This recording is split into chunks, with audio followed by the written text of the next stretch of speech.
একটি স্বাধীন দেশের ক্ষমতাসীন প্রেসিডেন্টকে গভীর রাতে সামরিক অভিযানে আটক। ইতিহাসে এমন ঘটনা খুব কমই ঘটেছে, কিন্তু ২০২৬ সালের শুরুতে সেই নজির গড়ল যুক্তরাষ্ট্র। ভেনেজুয়েলার প্রেসিডেন্ট নিকোলাস মাদুরো এখন নিউ ইয়র্কে মার্কিন হেফাজতে। প্রশ্ন একটাই, এটা কি শুধু আইন প্রয়োগ নাকি বৈশ্বিক ক্ষমতার রাজনীতি? গত শনিবার ভোরে মার্কিন সেনাবাহিনীর বিশেষায়িত ইউনিট ডেল্টা ফোর্স ভেনেজুয়েলায় অভিযান চালায়। নিকোলাস মাদুরো ও তার স্ত্রীকে আটক করে নিউ ইয়র্কে নিয়ে যাওয়া হয়। যুক্তরাষ্ট্রের দাবি মাদক পাচার ও সন্ত্রাসবাদে জড়িত ছিলেন মাদুরো। তবে রাশিয়া, চীন ও ইরান সহ একাধিক দেশ এই অভিযানের তীব্র নিন্দা জানিয়েছে। গত কয়েক মাস ধরে ভেনেজুয়েলার উপর চাপ বাড়াচ্ছিল ওয়াশিংটন। দেশটির উপকূলে মার্কিন নৌবাহর মোতায়েন, তেলবাহী জাহাজ জব্দ এবং মাদক পাচারের অভিযোগে একাধিক হামলায় প্রাণ গেছে অন্তত ১১০ জনের। ভেনেজুয়েলার কর্মকর্তাদের দাবি, বিশ্বের সবচেয়ে বড় তেলের মজুদ দখল করতে যুক্তরাষ্ট্র এই অভিযান চালিয়েছে। মাদুরোকে গ্রেপ্তার সেই অভিযানের সবচেয়ে নাটকীয় অধ্যায়। এর ফলে এখন ভেনেজুয়েলার শাসন ব্যবস্থার ভবিষ্যৎ পুরোপুরি অনিশ্চিত।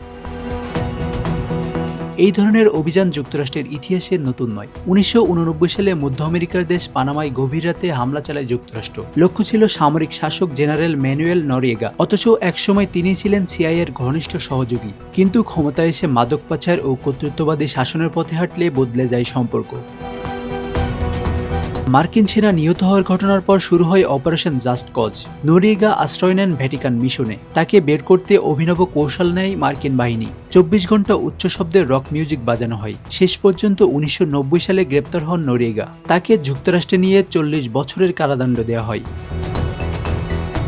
২০০৩ সালে একই পরিণতি হয় ইরাকের প্রেসিডেন্ট সাদ্দাম হোসেনের। গণবিধ্বংসী অস্ত্রের অভিযোগে ইরাকে হামলা চালায় যুক্তরাষ্ট্র ও তার মিত্ররা, যদিও সেই অস্ত্রের অস্তিত্ব কখনো প্রমাণিত হয়নি। ২০০৩ সালের ডিসেম্বরে গ্রেপ্তার হন সাদ্দাম।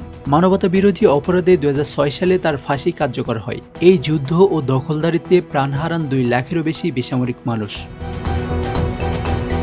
২০২২ সালে মাদক মামলায় গ্রেপ্তার হন হন্ডুরাসের সাবেক প্রেসিডেন্ট হুয়ান অরল্যান্ডো এরনান্দেজ।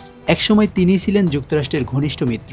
যুক্তরাষ্ট্রে প্রত্যর্পণের পর ৪৫ বছরের কারাদণ্ড পান তিনি। তবে ডোনাল্ড ট্রাম্প ক্ষমা করায় ২০২৫ সালের শেষে তিনি মুক্তি পান। মাদুরো, নরিয়েগা, সাদ্দাম হোসেন বা এরনান্দেজ নাম আলাদা হলেও গল্পে মিল আছে। একসময়ের মিত্র, পরে স্বার্থের সংঘাতে শত্রু। প্রশ্ন থেকেই যায়, এই অভিযানগুলো কি ন্যায় বিচার নাকি বৈশ্বিক ক্ষমতার বাস্তব রাজনীতি? Ashanur Rahman Mithu, Bangla affairs, news desk.